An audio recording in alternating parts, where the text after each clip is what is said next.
E você tocou num outro ponto que é o que vai ajudar a chegar nesse lugar, que é entender o que está por trás, porque dentro do meu trabalho é a mesma coisa, as pessoas vêm com uma demanda: "Ah, estou com esse problema, aconteceu isso", mas normalmente ela traz a pontinha da pontinha do iceberg. Quando a gente vai questionando, a escuta ativa, perguntando, a gente vê que a coisa é bem mais embaixo, envolve outras pessoas, tem um cenário diferente, que é o que vocês percebem tanto do ponto de vista do paciente, quanto a questão também da equipe médica para fluir de uma maneira que seja construtiva e não fique uma guerra de poder ou de tomada de decisão ali.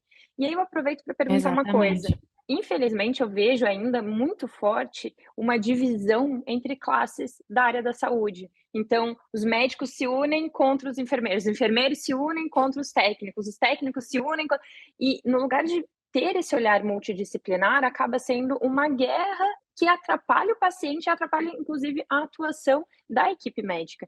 Sob o seu olhar, como que está isso hoje? Eu sei que na sua realidade talvez esteja um pouco diferente, porque você já vem com essa atuação, mas o que poderia ser feito para ajudar a ligar, criar mais pontes do que essas limitações, esse afastamento? Eu acho que já foi pior, Vicky. Assim, eu lembro de quando eu era da faculdade, assim, a gente não tinha um olhar assim, a gente não tinha sequer essa preocupação. Hoje a gente tem essa preocupação de trazer uma igualdade para as nossas discussões. Quando a gente vai lá na UTI, a gente passa uma visita multidisciplinar, todo mundo tem espaço igual para falar. O enfermeiro fala, o fisioterapeuta fala, o médico fala. A gente espera que nenhum seja superior ao outro, porque a gente entende que todos têm o que acrescentar do seu olhar, do seu ponto de vista, né? Eu hoje não me sinto à vontade de fazer uma avaliação de um paciente em casa se eu não tiver com o enfermeiro do meu lado, porque ele tem uma visão totalmente diferente da minha. Ele entra num quarto, ele sabe a adaptação que aquela paciente precisa no quarto, ele entra no banheiro, ele sabe a adaptação, e por mais que eu já faça isso há algum tempo, tenha um olhar treinado, muitas vezes eu não vi aquilo que ele enxergou. Às vezes é Uhum, um cantinho que pode bater no braço e machucar, que a gente precisa deixar um pouco mais redondinho. São olhares que não adianta, não é o olhar que eu fui treinada para fazer, né, durante a minha formação. Então, cada um acaba compondo hoje as visitas, né, as reuniões que a gente faz, de uma maneira mais participativa, eles têm mais espaço. Acho que estamos longe ainda de chegar no mundo ideal, sem dúvida nenhuma, mas eu acho que já foi muito pior do que é hoje. O que a gente pode fazer para isso melhorar é isso que a gente está fazendo aqui, é falar e cada vez trazer mais para perto essas pessoas, né?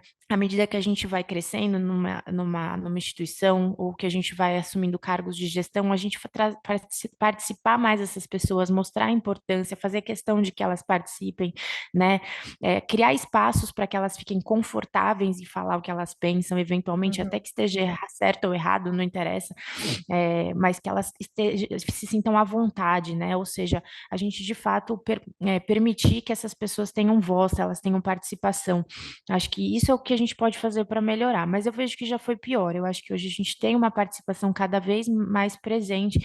Talvez o que a gente precise ainda caminhar um pouco mais depressa, talvez seja a valorização profissional, né? No sentido até de remuneração, no sentido de a gente sabe que hoje o médico está um médico ganha muito mais do que, às vezes, um enfermeiro, do que um fisioterapeuta dentro de uma equipe, e ele não necessariamente é mais importante do que eles. Então, essa questão da remuneração talvez seja uma coisa que a gente ainda esteja muito atrás. Mas eu acho que criar espaços para essas pessoas falarem, né, e cada vez mais empoderá-las e seguir o que elas falam, né, ouvir, mas também colocar em prática o que elas falam, é isso que vai Sim. fazer com que a gente vá mudando a cultura e vá criando uma cultura cada vez mais inclusiva, com certeza.